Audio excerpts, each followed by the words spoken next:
Hindi stories. जादुई संतरा। एक समय की बात है। एक गांव में सोनू नाम का एक छोटा सा लड़का रहता था। उसे घूमने फिरने का और नई चीजें जानने का बड़ा शौक था। एक दिन जब वह जंगल में घूम रहा था तो उसे एक संतरे का जादुई पेड़ दिखाई देता है।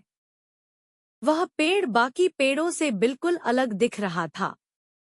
जब सोनू एक संतरे को चखता है तो उसे अपने अंदर भरपूर ऊर्जा महसूस होती है और उसका दिमाग पहले से बहुत तेज हो जाता है। सोनू उस जादुई संतरे का इस्तेमाल अपने खुद के फायदे के लिए करने लगा। उसे हर चीज पहले ही पता चल जाता और हर कठिन से कठिन प्रश्नों को हल कर लेता था। दूर दूर से लोग उसकी इस प्रतिभा को देखने आते थे। जैसे जैसे समय बीतता गया सोनू की शक्तियां कम होती गई। पेड़ पर संतरों की चमक भी कम हो रही थी और धीरे धीरे उनकी भी शक्तियां खत्म होने लगी थी। जल्दी ही सोनू को यह एहसास होता है कि वह अपनी खुद की प्रतिभा को नजरअंदाज करते हुए जादुई संतरे की शक्ति पर बहुत ज्यादा निर्भर हो गया है। सोनू को अपनी गलतियों का एहसास होता है और वह जादुई संतरे के पेड़ के पास वापस जाता है।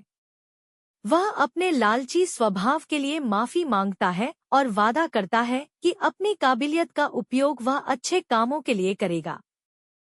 फिर अचानक से पेड़ के बचे हुए संतरों में वापस चमक आ जाती है। उस दिन के बाद से सोनू यह समझ गया कि असली शक्ति हमारे अंदर ही होती है और हम अपनी खुद की कौशल और प्रतिभा का इस्तेमाल करके ही दुनिया में बदलाव और खुशी ला सकते हैं। कहानी से हमें सीख मिलती है, हमें सफलता प्राप्त करने के लिए किसी जादू या शक्ति के बाहरी स्रोतों पर निर्भर नहीं रहना चाहिए, बल्कि हमें अपनी क्षमताओं को बढ़ाने पर ध्यान देना चाहिए और उनका उपयोग करके दुनिया में सकारात्मक बदलाव लाना चाहिए।